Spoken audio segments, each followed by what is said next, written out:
Gustave Moreau est un artiste singulier dans le XIXe siècle. On pourrait le soustraire à l'histoire de l'art sans qu'il y manque vraiment. Pourtant, ce touche-à-tout de la peinture a exploré l'univers pictural dans ses grandes largeurs, précédant souvent les inventeurs de l'art moderne.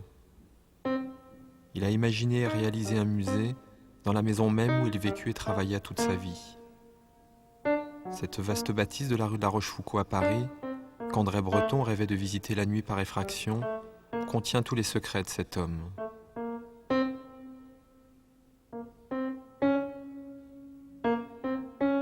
Les voix intimes et les propres textes de l'artiste pénètrent l'univers imaginaire de cet ouvrier assembleur de rêves, comme il se nommait lui-même.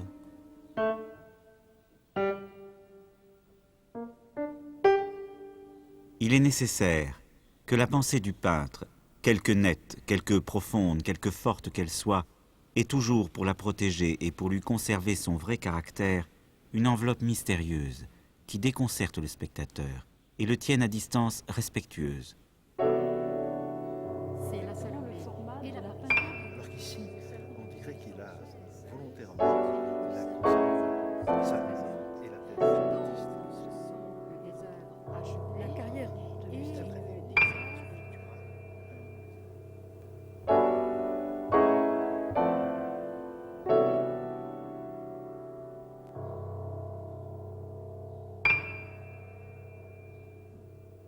Un jour viendra où l'on comprendra l'éloquence de cet art muet. C'est cette éloquence dont le caractère, la nature et la puissance sur l'esprit n'ont pu être définis, à laquelle j'ai donné tous mes soins, tous mes efforts. L'évocation de la pensée par la ligne, l'arabesque et les moyens plastiques, voilà mon but.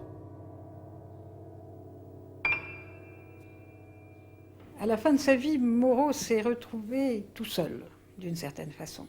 Et en plus, en même temps professeur à l'École des Beaux-Arts, avec le sentiment qu'il avait un message à apporter à ces jeunes gens, un message dans un monde où l'art dominant était l'art naturaliste, et lui pensait qu'il fallait retrouver l'art plus idéaliste, plus riche d'idées, qui avait dominé la grande Renaissance. Donc il pense qu'il a un message à donner en montrant aux jeunes gens et aux générations futures que pour arriver à ces œuvres de beauté idéale, il faut passer par un long travail, depuis la première idée, le dessin sur nature, la documentation, jusqu'à l'élaboration de l'œuvre.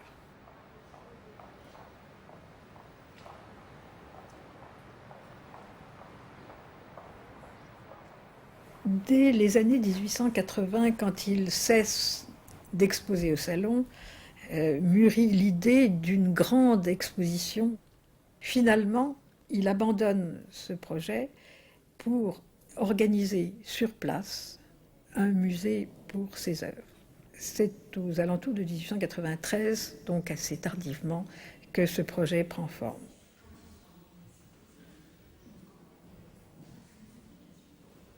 Il décide de transformer sa maison et de gagner toute la place possible, d'agrandir le bâtiment sur le jardin avant, de détruire les deuxième et troisième étages, donc son atelier, et d'obtenir sur place les grands ateliers qui permettent de présenter ses œuvres.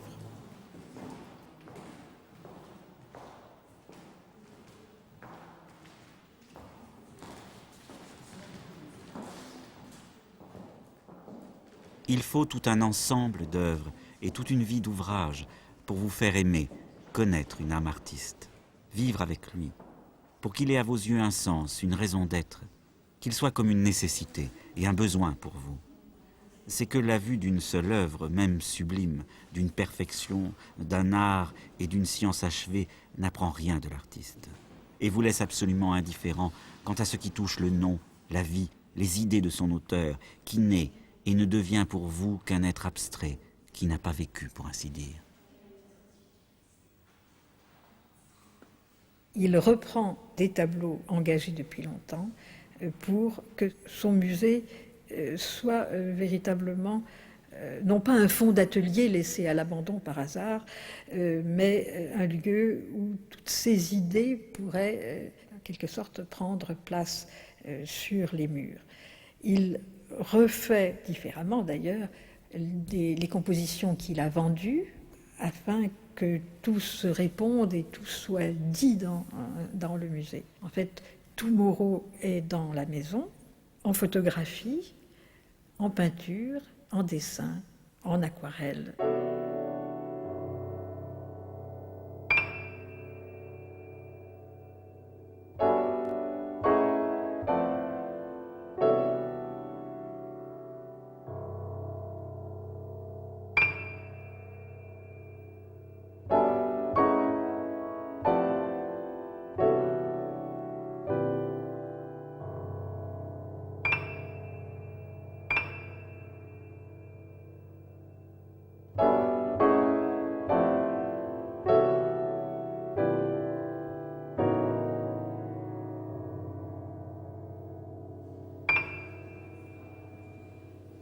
Le musée en lui-même est, bien entendu, son œuvre, même si l'agencement des œuvres sur les murs est le fait de son fidèle ami Henri Rupp. Il y a, à mon avis, plusieurs étapes dans la vie de Gustave Moreau. Il y a le voyage en Italie qui est la découverte de sa vocation de l'art. Il y a la guerre de 70 qui est pour lui une rupture épouvantable. Il y a la mort de sa mère en 84. Il y a la mort d'Alexandrine en 90. Ce sont, à mon avis, les grands jalons de sa vie.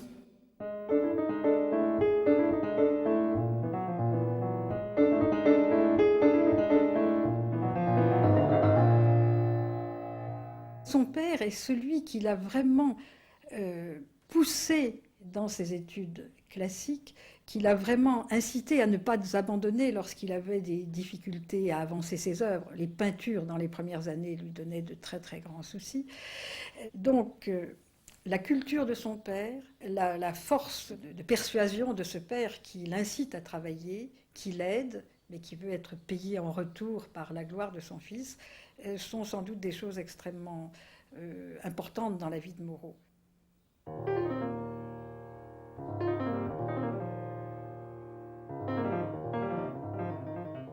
En 1856, il se rend compte que sa formation est insuffisante et décide de faire un long voyage d'études en Italie.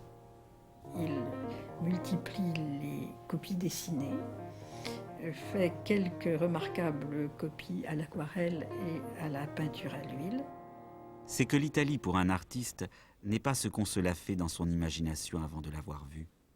Ce n'est ni le pays de rêve, ni le pays des douces existences indolentes. C'est mieux que cela. C'est le pays du travail et du recueillement. J'ai tout trouvé ici, et les beaux exemples, et les belles lois éternelles de l'art et de la nature. On n'a qu'à prendre. Quelle clarté, quelle logique simple et encourageante dans l'art de ses maîtres. Il y a un grand bruit au-dedans de moi, un grand mouvement d'idées et de sentiments. C'est bon, je mets toutes choses de côté pour quand j'en aurai besoin. J'ai tant besoin de bien faire, et je suis si rebuté et si dégoûté de tout ce qui m'entoure que je ne sais pas ce que je ferai pour retrouver sainement et nettement les principes et les belles lois de cet art qui est perdu et méconnaissable de nos jours. Le travail tout seul est parfois aride. Cependant, il y a une large compensation à toutes ces peines. C'est sentir en soi cette force que donne l'étude sérieuse et un commencement de science.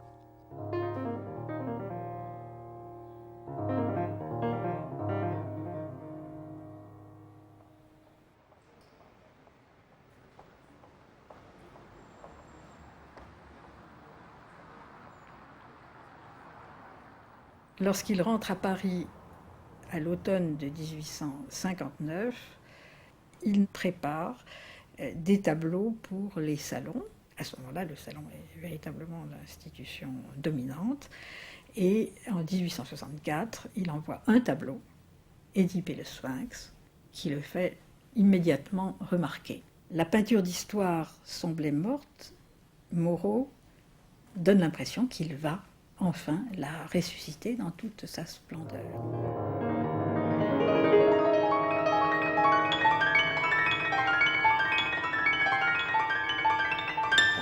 Gustave Moreau insiste sur le côté féminin du sphinx, de la sphinge, comme diront les symbolistes.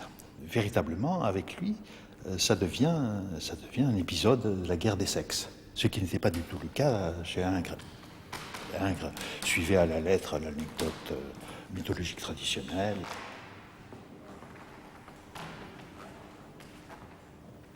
L'intérêt de sa vision de la mythologie, c'est qu'il les revit à travers sa propre complexion, disons amoureuse pour aller vite, hein, à travers les propres questions qu'il se pose sur la vie, sur les femmes, sur les hommes. Et c'est pourquoi, très vite, les figures de femmes vont y jouer un rôle déterminant. Il y a dans l'exécution d'une œuvre d'art 2 opérations nécessaires, rentrer en soi-même et en sortir. La seconde est la plus difficile. Rentrer en soi-même pour bien se rendre maître de son sentiment et de son inspiration. En sortir pour être à soi-même son propre juge et critique.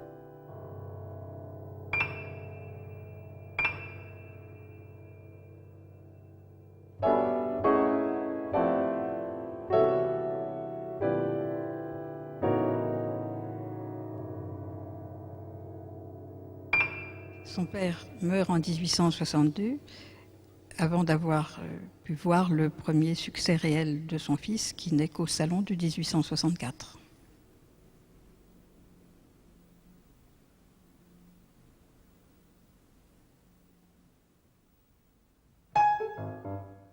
Gustave Moreau est resté à Paris pendant la guerre de 1870.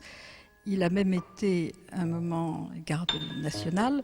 Il a été, et comme beaucoup de Parisiens, extrêmement choqué par les événements, par la défaite, par la barbarie de la guerre et à la tentation allégorique qu'il a sous le coup des événements de 1870, avec la France appuyée sur un canon par exemple, succède une volonté nettement plus symboliste. L'artiste véritable ne fait que traduire les mouvements de son âme. Mes sujets pourraient être le symbole des événements et des aspirations, ainsi que des cataclysmes présents. Le Jacob serait l'ange de la France, l'arrêtant dans sa course idiote vers la matière. L'hydre de Lerne, c'est l'image de la guerre, c'est l'image de l'anarchie. Et le héros, comme le poète, si cher à Moreau, est là pour affronter ce danger et pour le vaincre.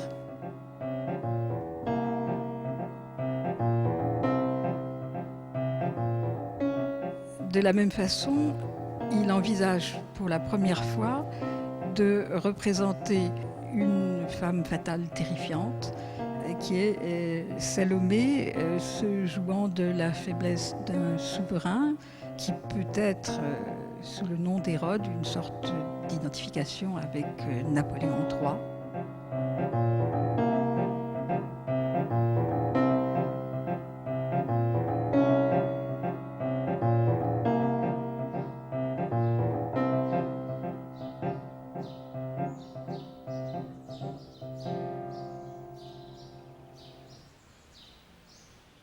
Il n'expose plus au salon, tout en étant présent sur la scène parisienne avec de petites œuvres, chez les marchands ou dans des expositions de groupe. Et il prépare, dans le secret de l'atelier, toute une série de compositions, notamment sur le thème qui va s'identifier à lui, qui est le thème de Salomé.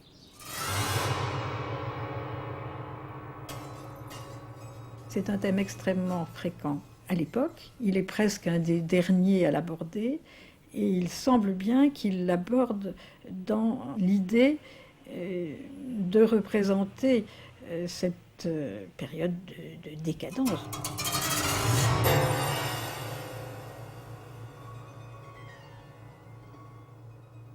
Dans la Bible, tout au moins, c'est sur la pression de sa mère, qui a épousé Hérode, que Salomé, en se servant de sa séduction, va obtenir, pour sa mère et pas pour elle-même, la tête de Jean-Baptiste, qui est enfermé dans la prison d'Hérode depuis longtemps.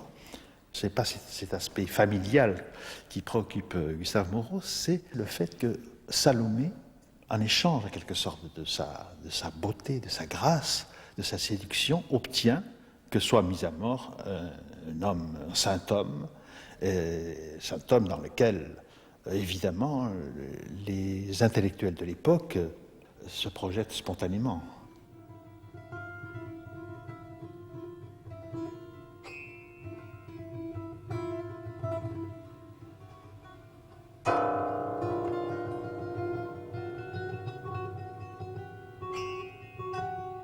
Il nous montre Salomé nue, et sur son corps nu sont en quelque sorte tatouées, si on veut, reprenons le terme, les décorations qui devaient venir sur le vêtement, un vêtement sans doute transparent, le vêtement définitif de la danseuse.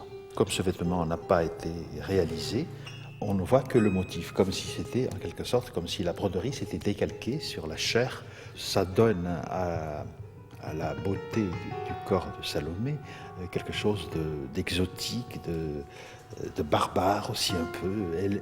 Le corps de Salomé devient lui-même un bijou, en quelque sorte. Cet amour de la décoration, de l'ornementation, participe ici à l'éloge même de la femme, de la féminité.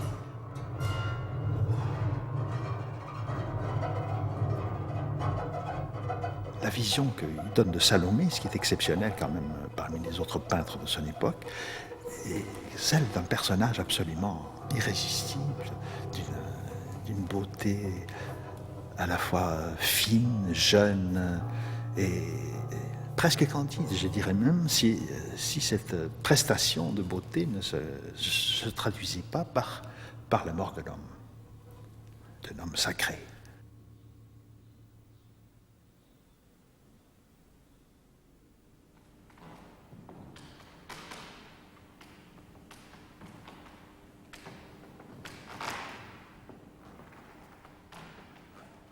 Donc, je pense que si Salomé a tellement fasciné Gustave Moreau, comme son époque, mais de façon sans doute plus intérieure que les autres, c'est qu'il y voyait véritablement un symbole de cette, je ne vais pas employer le terme encore de guerre des sexes, mais comment la séduction féminine peut être à la fois, elle est adorable dans son principe, mais elle peut être absolument redoutable pour l'homme qui en est l'objet. Entrant après de longues années dans un omnibus à 2 chevaux, j'ai cru me trouver dans un chariot d'enfants. Quelle leçon pour l'optique morale! Toute chose n'existerait-elle donc pour nos sens, pour nos esprits, que jusqu'au moment où un nouveau point de comparaison apparaît? C'est bien la confirmation de mon opinion sur les gloires terrestres. Je ne crois ni à ce que je touche, ni à ce que je vois. Je ne crois qu'à ce que je ne vois pas, et uniquement à ce que je sens. Mon cerveau, ma raison me semble éphémère et d'une réalité douteuse. Mon sentiment intérieur seul me paraît éternel, incontestable. L'histoire de la vie, ce sont des jouissances infinies. Je traduis la femme éternelle dans cette figure. Ce n'est pas une danse. On a tout compris. Et il s'implique totalement dans ce dialogue, si l'on peut dire, entre Jean-Baptiste et Salomé. Il est tout à fait dedans. Non, en quelque sorte, il se psychanalyse à travers les mythes et il psychanalyse les mythes en même temps. Il montre le chemin à Freud, c'est évidence, avec quelques dizaines d'années d'avance.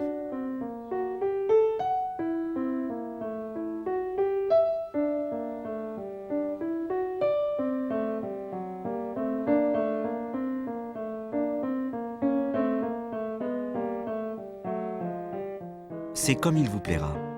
Une île enchantée avec une réunion de femmes, uniquement de femmes, donnant le plus précieux prétexte à tous les motifs de plastique. Qu'on se plaise à cela, tant mieux. Qu'on n'y trouve aucun plaisir, tant pis. Qu'on le laisse, et puis c'est tout. L'amour du vrai dans l'art comme dans la vie donne au sang des forces et la joie immense.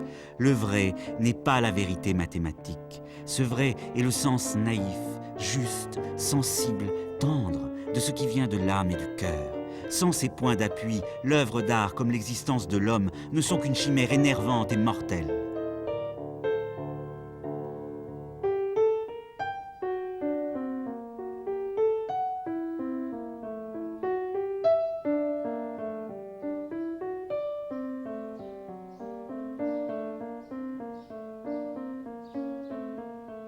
On a beaucoup insisté sur le rôle très fort de Madame Moreau dans la carrière de son fils, qui est effectivement illustrée par cette photo qui représente Moreau face à sa mère.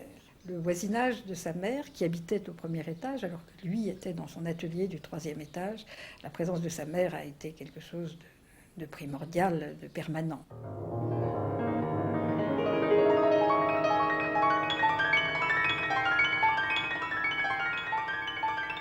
Écrit pour ma mère sourde. Ça sera comme une page de philosophie. Ça sera légèrement indiqué à la façon des poètes.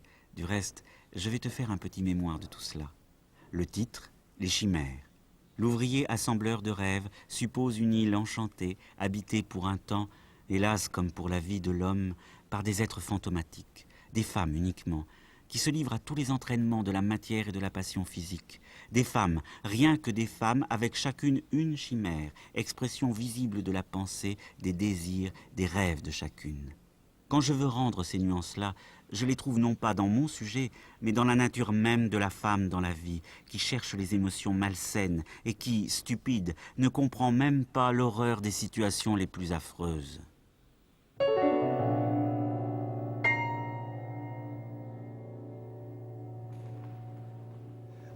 L'intérêt ici est constitué par le thème. Les chimères, qu'est-ce que c'est que les chimères? C'est une figuration symbolique, bien sûr, de toutes les tares de la féminité. Donc, vraiment, on a l'impression qu'il a fait ce tableau pour sa mère. Ce que j'explique un peu par le fait qu'il semble là renouer avec le schéma que la psychanalyse a mis en lumière, mais qu'on connaissait depuis très longtemps. C'est le fils qui dit à sa mère « Toutes les femmes sont des putains, sauf toi, maman ».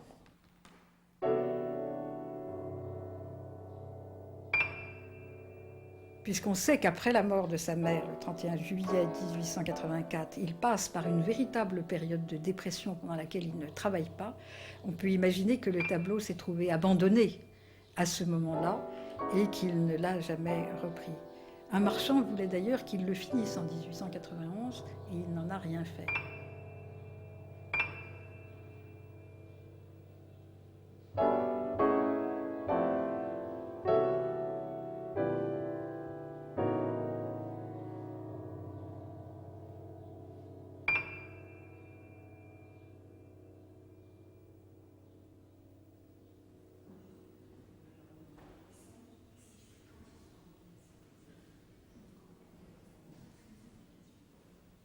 Le poète, bien sûr, est un sujet de prédilection pour Gustave Moreau parce que, en fait, c'est presque un autoportrait. Le poète, pour lui, c'est lui-même. Il se voulait être le poète de la couleur. Il multiplie les thèmes sur Orphée, sur Apollon, sur tous ces personnages.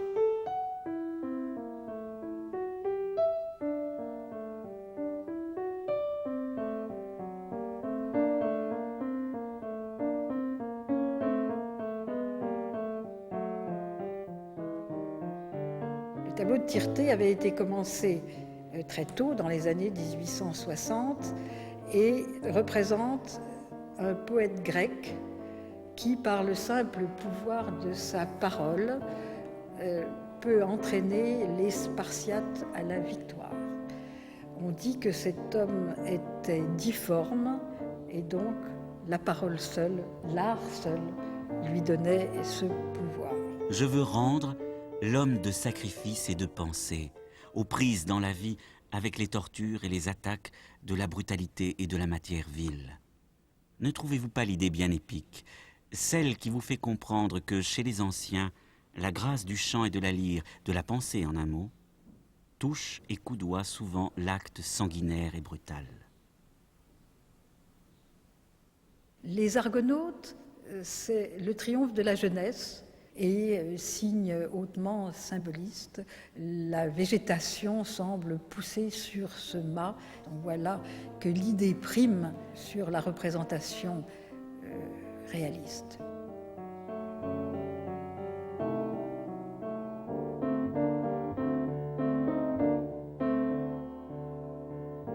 On voit qu'entre le poète qui chante au milieu du combat et Tirté à gauche et les Argonautes à droite, il y a là une sorte de manifeste de l'importance de la poésie pour tirer l'humanité au-dessus des contingences matérielles qui lui semblaient bien décadentes et méprisables et éventuellement caractéristiques de son époque et qu'il déplorait en tout cas dans le domaine de l'art où il faut donner un message moral de plus haute portée. L'artiste devient sublime. Il oublie la nature dans ses manifestations physiques et vulgaires pour se livrer tout entier à la manifestation du rêve et de l'immatériel. Ce serait déplorable que cet art admirable, qui peut arriver à exprimer tant de choses, tant de pensées nobles, ingénieuses et profondes et sublimes, que cet art, dont l'éloquence est si puissante, se trouve réduit à des traductions photographiques ou à des paraphrases de faits vulgaires.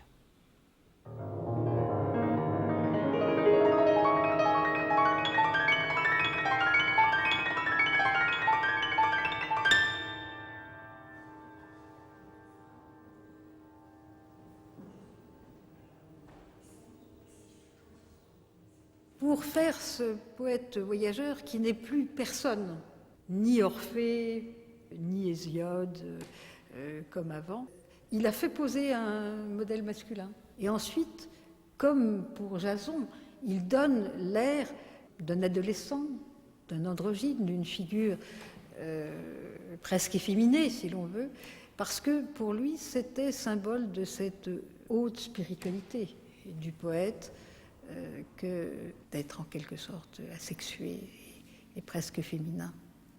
Pour lui, on a beaucoup parlé d'androgyne, que ces modèles étaient androgynes. Mais qu'est-ce que ça signifie, androgyne? Ça vient de andros, homme, génos, femme, et finalement, c'est le mélange homme-femme, c'est-à-dire c'est la beauté idéale. Il veut atteindre la beauté idéale.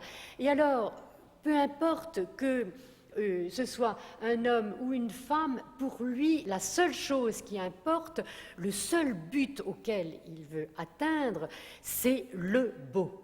L'art, et l'art tel qu'il le conçoit, l'art idéal, la cosa mentale, comme on a dit, l'art imaginaire, peut-être fantastique, peut-être, mais pour lui, l'art tel qu'il le rêve.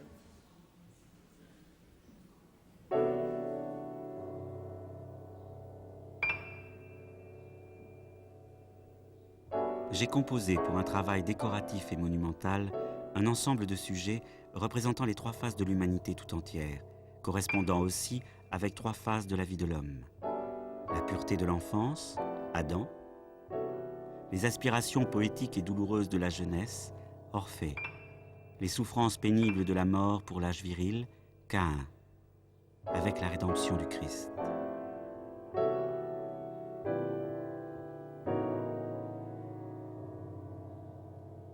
Un ami a trouvé extrêmement ingénieux et intelligent d'avoir pris pour le cycle de la jeunesse et de la poésie une figure de l'Antiquité païenne au lieu d'une figure biblique, parce que l'intelligence et la poésie sont bien mieux personnifiées dans ces époques, tout entières d'art et d'imagination, que dans la Bible, toutes de sentiments et de religiosité.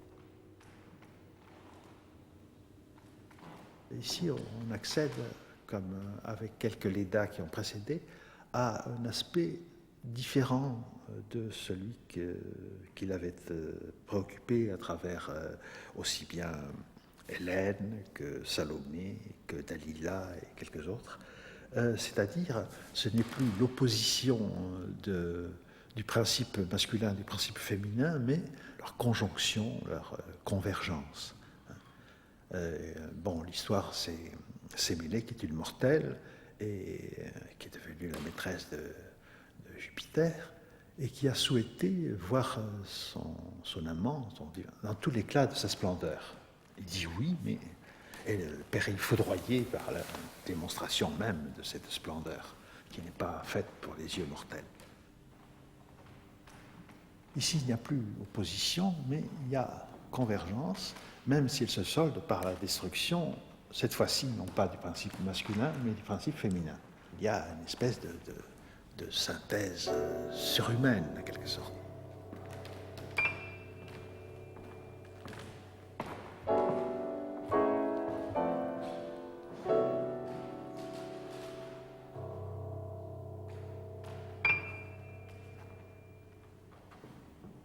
On peut penser donc à cette époque, dans les dernières années de sa vie, Gustave Moreau accède à une vision plus équilibrée, plus harmonieuse.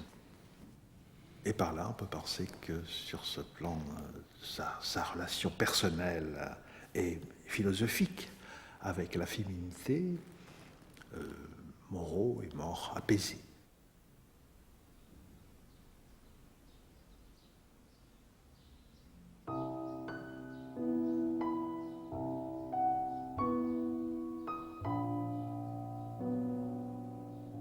Il est aux antipodes des impressionnistes qui mettent leur chevalet en plein air et foncièrement contre les naturalistes. Il refuse de copier la nature pour la nature. Ça ne l'intéresse pas. Vous demandez à l'œuvre d'art, dans son côté passionnel, l'expansion de la prostituée. Cette accessibilité de la courtisane, qu'elle vous prenne tout de suite, qu'elle soit toute ouverte devant vous et que vous puissiez légèrement, vivement, sans perte de temps en jouir à votre manière et à votre mesure, sans effort et sans peine. Vous demandez cette passion du sang qui parle au sang, à l'esprit par ricochet si vous voulez, mais qui n'est voilée de nulle pudeur, de nulle réserve.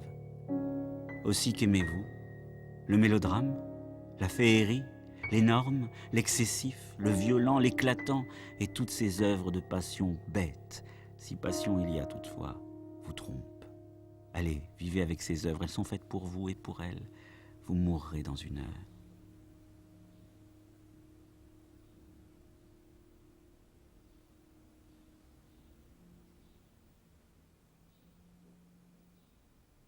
Ce qui l'intéresse, c'est le motif. Et le motif, quel qu'il soit, il peut être indien, il peut être japonais, il peut être grec, il peut être médiéval, peu lui importe. Il n'a aucune volonté de l'utiliser en tant que tel document archéologique.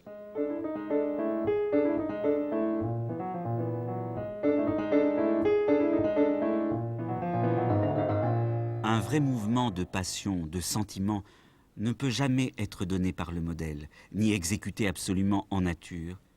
Il faut ce quelque chose d'excessif et de voulu par le cerveau qui n'est pas réalisable en nature. Quel besoin en effet de reproduire sans transformation idéale, personnelle ou particulière.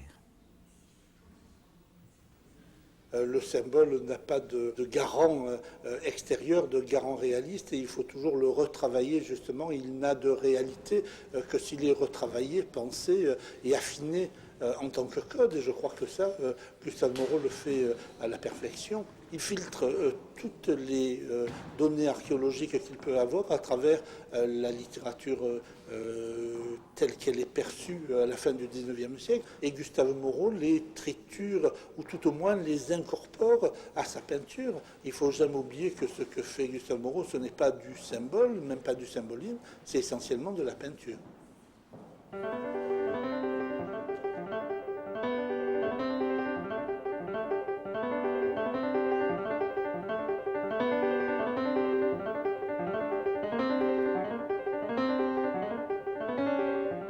Travaille à son tableau en plaçant des zones de couleurs et lorsqu'il est insatisfait de l'effet produit, il retravaille par-dessus avec une technique du dessin qui reste souvent visible dans des toiles qu'il note en voie d'exécution.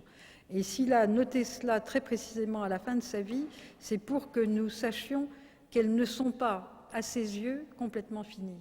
Tandis que d'autres œuvres, qui semblent avoir un aspect semblable, s'il ne note pas en voie d'exécution, eh bien, il semble qu'il soit satisfait de cette dissociation.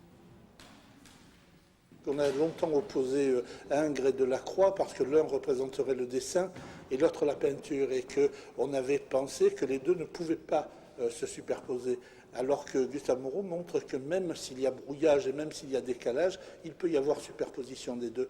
Il est en cela la synthèse, comme on pourrait penser de l'androgynie, de la sexualité chez lui. Il est aussi la synthèse des deux courants de peinture du XIXe siècle.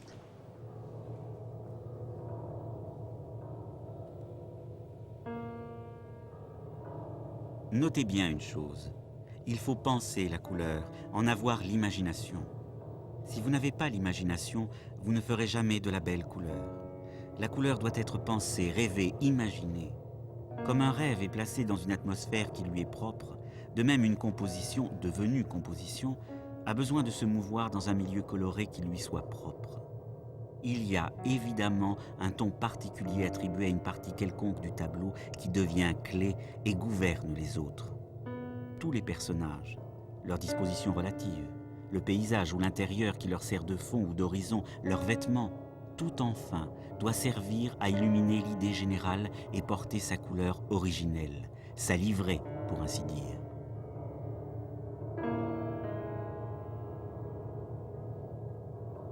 On voit bien qu'il attend de la manière même dont le tableau va naître et se développer, il en attend quelque chose, il en attend une révélation. On a tendance à penser qu'il a tout dans sa tête au début et puis qu'il exécute après. Non, le tableau se fait en même temps sur la toile et dans sa tête. Peut-être sur le plan technique, y avait-il en lui une lutte entre l'instinct pictural, qui est parfaitement frappant ici, et le travail du peintre. Le travail hérité à travers les écoles des beaux-arts et les maîtres, etc., et le musée du Louvre. Il ne faut pas oublier la responsabilité du musée du Louvre.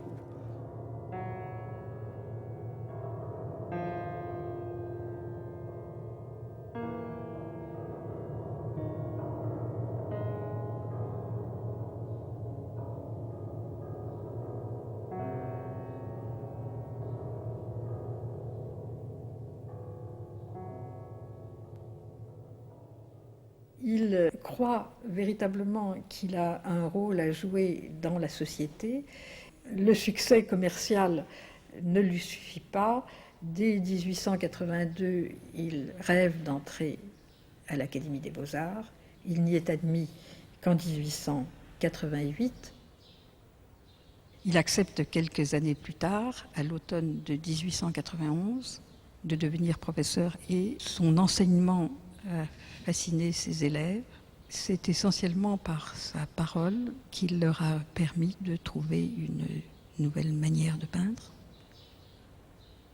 Gustave Moreau, lui, disait à ses élèves « peignez n'importe quoi, mais peignez », c'est-à-dire que le sujet, le thème, le récit n'a pas d'importance. Ce qui importe, c'est essentiellement la peinture en tant que geste. C'est en cela, d'ailleurs, qu'il est d'une modernité totale.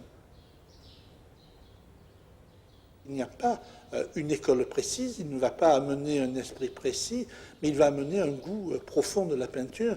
Dans le cas des Fauves et surtout de Matisse, on s'aperçoit que tout ce que Gustave Moreau fait passer dans sa peinture va être repris comme argument de la modernité, notamment une des choses les plus étranges, c'est le décoratif. Le sens du décoratif de Gustave Moreau, on va le retrouver comme une préoccupation et comme une revendication chez Matisse, ce qui va amener ça à un point qui va frôler l'abstraction, comme certaines aquarelles de Gustave Moreau frôlaient également l'abstraction.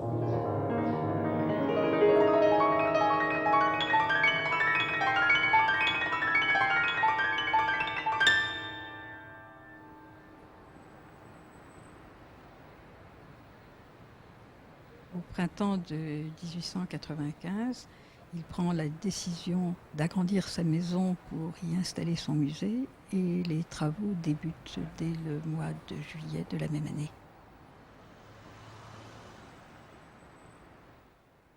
La chose la plus étonnante est l'idée qu'il a de conserver une partie de sa maison, même sa maison, comme un petit musée, dit-il, dans lequel il arrangera ses souvenirs. Comme si, d'une manière un peu scolaire, d'un côté il y a l'homme et de l'autre côté, dans les salles futures du musée, il y aurait l'œuvre. Et ce petit musée, qui a toutes les allures d'un petit musée sentimental, ce petit musée, en fait, il ne l'installe véritablement que dans les ultimes années de sa vie, vers 1896-1897, quand la maison a été complètement transformée.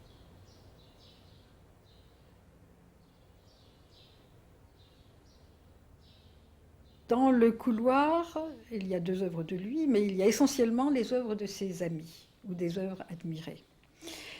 Dans la salle à manger, il y a le décor de la crédence avec des belles céramiques anciennes. Et puis au mur, il y a des gravures et des photos qui sont comme le substitut de ces œuvres absentes. Et l'ancien salon était devenu, dans cet aménagement, une sorte de chambre, puisqu'il y a un lit. Et au mur, il y a les souvenirs des proches et de la famille, parmi lesquels on reconnaît Henri Rupp, légataire universel, qui sera l'organisateur du musée selon les intentions de Moreau lui-même.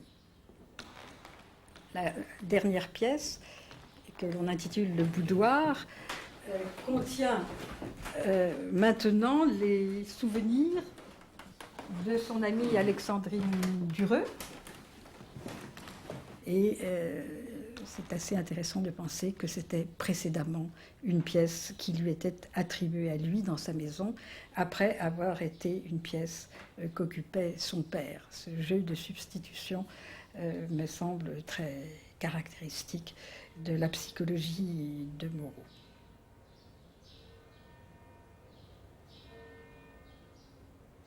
C'est, à mon avis, un lieu qui a été conçu pour lui-même, mais qui est aussi l'image du musée dans le musée. C'est son appartement, mais c'est aussi un cabinet de curiosités.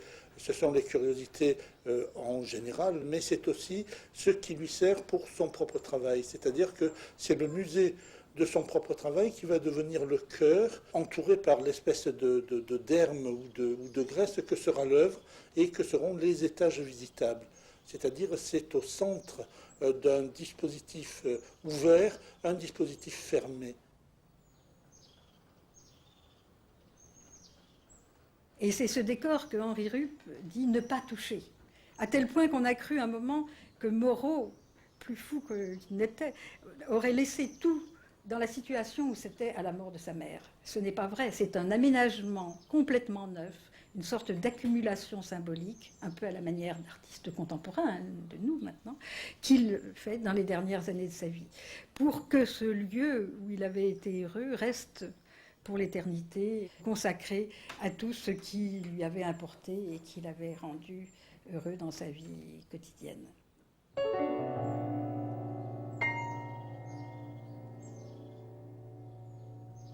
On est à la fois dans la cuisine intime, mais on est surtout dans une image qui ressemble très fort à ce que je peux penser de Gustave Moreau, c'est-à-dire que cela dit tout de l'œuvre, mais que cela ne dit rien de l'homme. Et on imagine assez difficilement la vie que pouvait avoir cet homme dans quelque chose qui est devenu l'image du musée, au cœur du musée.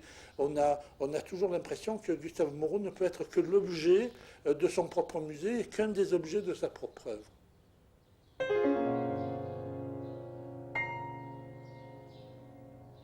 Les dessins et les thèmes qui sont dans le sanctuaire consacré à Alexandrine renvoient en fait à un ensemble d'images particulièrement étonnantes parce qu'elles pourraient donner à croire que l'on peut comprendre les liens de Gustave Moreau et d'Alexandrine. mais le renvoi à Sappho et à la poésie saphique, le renvoi à Hercule, l'homme luttant contre une bête maléfique, Hésiode, lui, s'affrontant à la muse, c'est-à-dire les images de la femme castratrice, la femme bestiale, la femme idéale et inspiratrice, se heurtent, ou plutôt tournent autour de ce petit dessin qui serait la seule approche réelle et physique de Gustave Moreau. Il est assez étonnant de voir que dans les années où se construit la dimension freudienne et la théorie psychanalytique, Gustave Moreau installe une espèce de code que l'on pourrait peut-être appliquer à sa propre personne.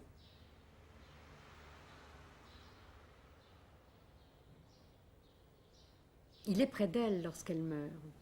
C'est un énorme chagrin, un véritable chagrin.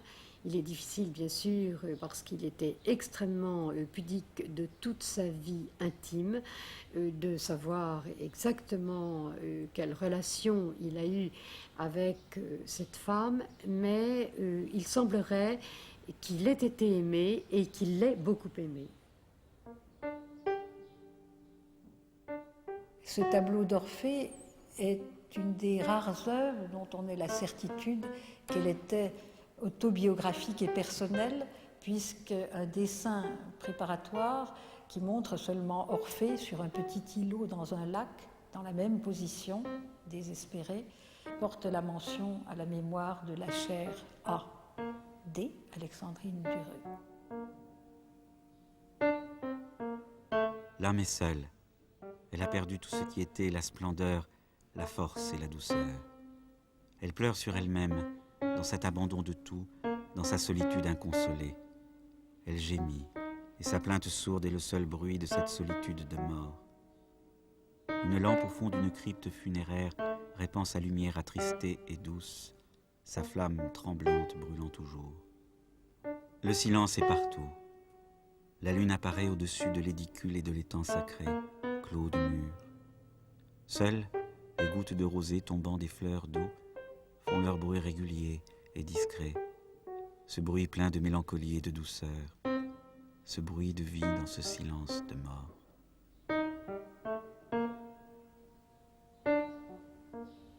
Gustave Moreau se défend à la fin de sa vie de mettre en avant la personnalité de l'homme pour mettre en avant uniquement la personnalité de l'artiste.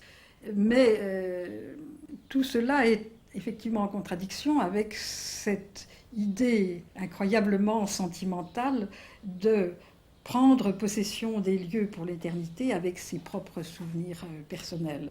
Et c'est en cela que l'on peut penser à la peinture contemporaine ou à l'art contemporain ou à ce qu'on appelle actuellement l'installation. Alors on pourrait le rapprocher en effet de certaines œuvres actuelles, notamment tout ce qui dans les années 70 faisait partie des musées autobiographiques, des travaux de Paul Armangette, de Boltanski ou de certains autres artistes de la même génération. Mais là, il s'agissait d'un dispositif ouvert, c'est-à-dire que l'on mettait à nu son intimité.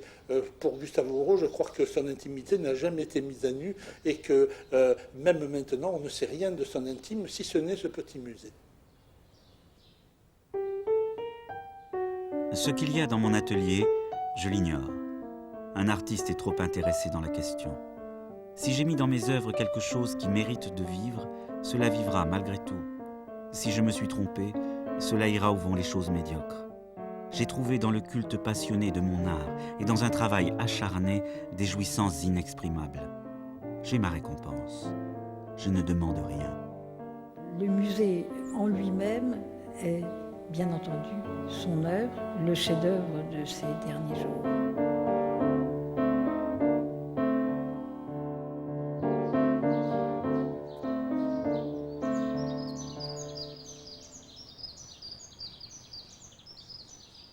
Gustave Moreau a pris soin de nous laisser un dernier indice. Il a fait graver l'initiale de son prénom, entrelacée dans le A d'Alexandrine. Sur sa propre tombe, il a inversé ce G, qui est comme un reflet dans le miroir de leur amour improbable, pour un ultime et définitif face-à-face avec ma meilleure et unique amie.